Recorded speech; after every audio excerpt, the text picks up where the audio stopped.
Hello everyone and welcome back to my channel. My name's Rhiannon and today, as you can tell by the thumbnail and the title of this video, I'm going to be answering bookish this or that questions.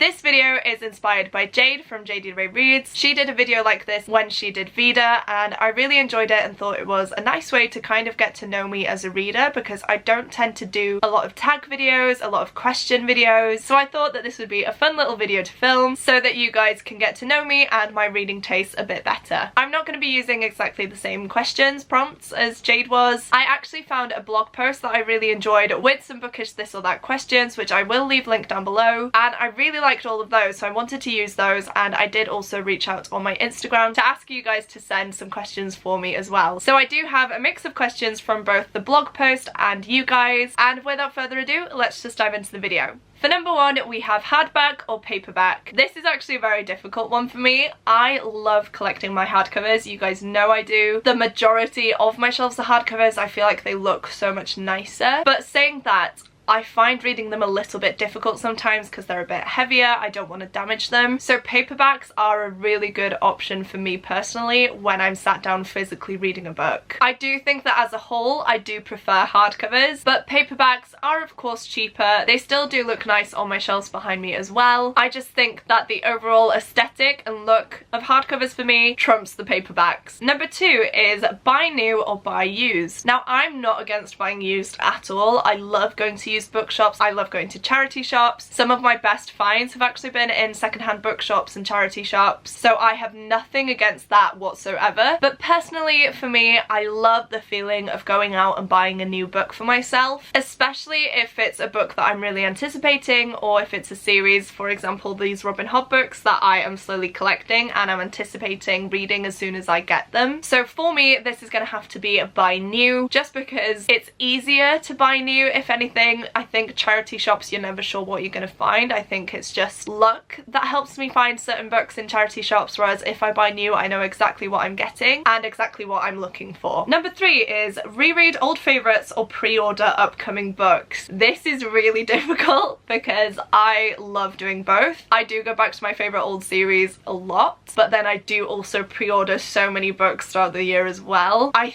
think I would probably choose reread old favourites just because they are such comfort books for me. I love the stories. I'm so connected to the characters and the plot that I don't think I could not go back and reread them. So definitely revisit and reread some series that have a place in my heart. Even though pre-ordering books is amazing, I do think I could stop pre-ordering books and buy them as they come out and I wouldn't really be affected that much. However, if I wasn't allowed to reread a favourite series, that would break me. Number four is happy endings or tragic. Again, a difficult one because you want every story to end happily in some capacity, but of course that's just not the case with the majority of these books, especially because you feel like if something is worth fighting for these characters, then something tragic has to happen. So I will say a tragic ending, even though it pains me to say that, but I think with a tragic ending you can explore so many more paths, whereas if it's a happy ending then it's all kind of closed off and it's all too nicey-nicey, whereas I do like a bit of tragedy in my stories. I do like feeling that pain, even though it does completely break me and it puts me in a massive book hangover. Number five is audiobooks or ebooks. Now this is a pretty easy answer for me. Of course I'm going to say audiobooks. I don't know what I would have done without audiobooks this past year. I have been in the worst reading slump I think that I've ever had, and audiobooks has been the only way that I've been consuming stories. I think as well with audiobooks, especially if there's a full cast, you just get so immersed in the story that you do get taken out of reality for that little bit of time and you can completely escape into this world with these characters, as opposed to ebooks where I'm reading on a screen. It's giving me a bit of a headache, it's making my eyes a little bit tired, and honestly it just puts me off because I just don't enjoy reading on a screen. I do have a Kindle, I do have my phone, and if I am stuck somewhere such as the hairdresser I will read on my Kindle on my phone. That's not an issue, but I feel like for long periods of time I just don't want to sit down and look at a screen and read. I would much rather have a physical copy. So for that one it's definitely audiobooks. Number six is multiple books at once or one book at a time. Multiple books books at once, I would honestly get too bored reading one book at a time. As I mentioned, love audiobooks. I always have an audiobook on the go. I always tend to read about 2 or 3 books physically as well, just because somehow I feel like it makes me read a bit faster, and it does give me a bit of choice so that if I'm feeling a bit slumpy, I can pick the book that I'm most likely to fly through and enjoy the most at that point in time. Whereas if you're stuck to this one book, it's a bit more of a slog to get through, and if you're not feeling it, there's nothing worse than trying to force your way through a book just to get to the end of it. So I feel like having those options gives you a bit of time away from certain stories to kind of have a little bit of a break and get back into it as soon as you do revisit it, and I think that's why it works so well for me, and I don't actually get confused, which is quite good for me. Number 7 is mostly one genre or a little bit of everything. Now I would like to say a little bit of everything, but to be honest, it's mostly one genre for me, which is fantasy. If I do read anything else, it's normally murder mysteries, or I do read a little bit of middle grade books as well, but the majority of my books are fantasy books, so definitely mostly one genre. Number 8 is absolute silence or background noise slash ambience. I could not read in absolute silence, you guys. It would drive me insane, and it would definitely send me into a spiral with my thoughts. So I do have to have some ambient noise in the background. I will leave a few of my favourite videos linked down below for you, but just off the top of my head, we have some Narnia ambience music. I love, love, love listening to that whilst I read. We also have some from The Hobbit and The Lord of the Rings. So we have The Shire, Rivendell, Minas Tirith. We have so many different ones that I love putting on just to help me concentrate a little bit more. And I do also love your standard crackling fire outside kind of noises as well. Again, just to have that little bit of semblance of I'm not going insane. I can listen to something and be a little bit more distracted from my thoughts and focus in on the story itself. Number 9 is reading at night or in the morning. Now I'd love to say that I read in the morning, but honestly I don't think that ever happens anymore. I tend to be quite tired in the morning, or I have been these past few weeks. So in the morning I do tend to put on some YouTube videos, kind of catch up on those, and then I tend to do most of my reading in the afternoon or at night. So for now I would say reading at night. However, I do love getting up in the morning on a sunny day and sitting outside and reading my book. There is nothing better. I feel so accomplished when I manage to get a chunk read in the morning, but on the other hand I do feel very relaxed reading at night as well. So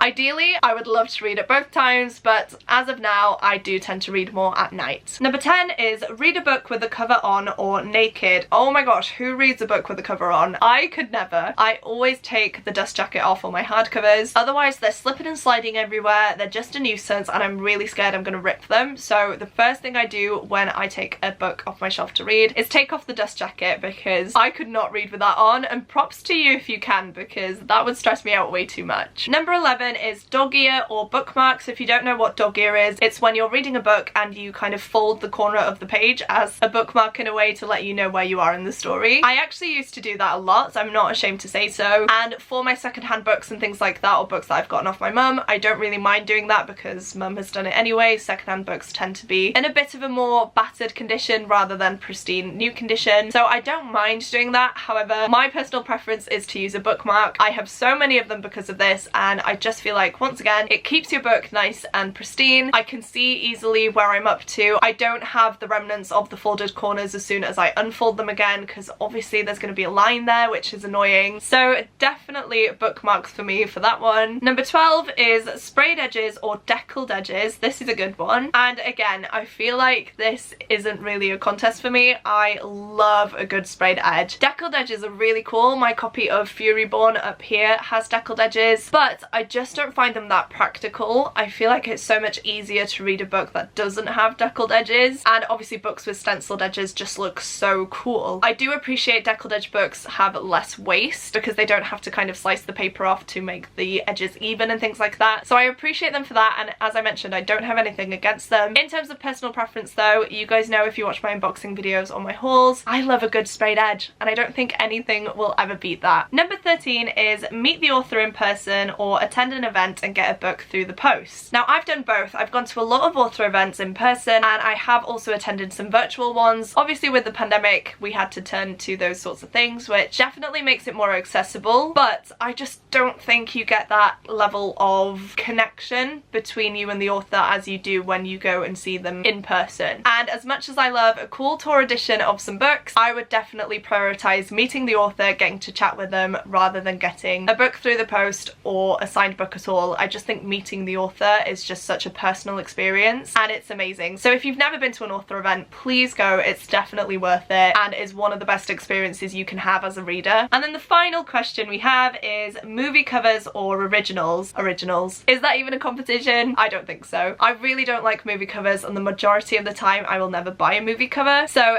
definitely originals for me for that one. Right, that is it for this video, you guys. I really hope you enjoyed getting to know me a little bit better. Please feel free to go ahead and use these questions if you want to create a bookish this or that video as well, and definitely tag me in that so that I can watch it and respond. If you've made it this far into the video and would like to let me know that you're still here, please leave me a question mark emoji down in the comments. Seeing you guys comment the emoji of the video truly means the world to me, and it baffles me that you watch all the way through. So if you haven't commented anything but would like to let me know that you're still here, please go ahead and do that now. Whilst you're down in the comments, please don't forget to click the like button if you like this video and the subscribe button if you'd like to see more content from me. Thank you guys so much for watching. It truly does mean the world to me, and I will see you soon in my next video. Goodbye!